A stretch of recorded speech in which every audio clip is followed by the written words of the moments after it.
It's tea and social afternoon in the Sons of Rest Community Centre in the middle of Handsworth Park in Birmingham.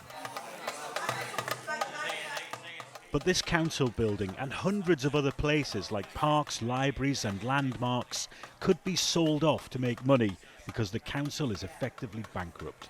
What would your message be to the council if it started looking in this direction? Not to. It's quite an important place for people to come. This is a jewel in the crown, this place. It contributes to social cohesion.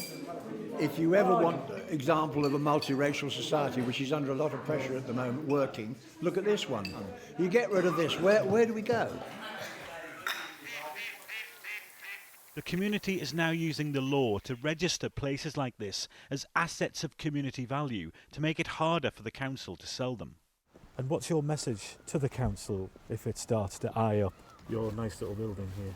Well, keep your hands off really, because this is a community place, you know, it's a valuable community place, and the message is not just to the council but it's to central government, whoever is here now and whoever comes in, is that, you know, resources should be properly resourced.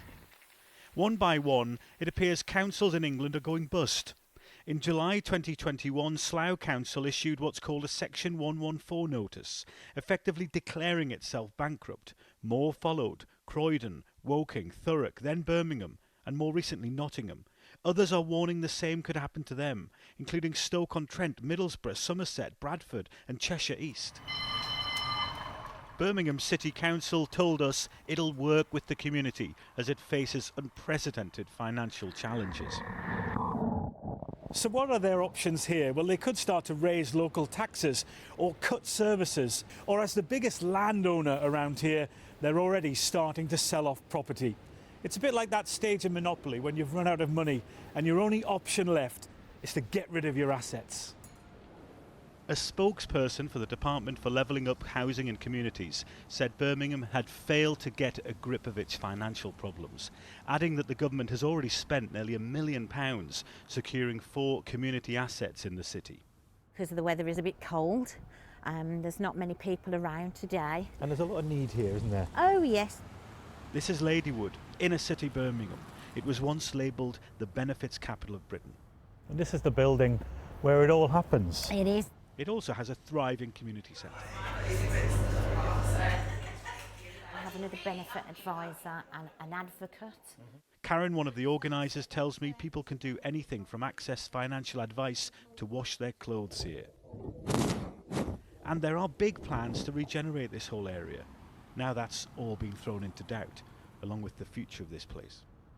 With everything that's going on around here, people don't know whether they're coming or going. You think to yourself, well, with no money left, how are they going to fund it? How is everything going to what's going to take place? Where are people going to go? I just don't know. I just don't know what would become of the area if they were to take the community centre down. The future looks bleak. The local government association says 1 in 5 councils in England think they could go into effective bankruptcy this year or next. And that's bad news for the communities caught in the middle. Nick Martin, Sky News, Birmingham.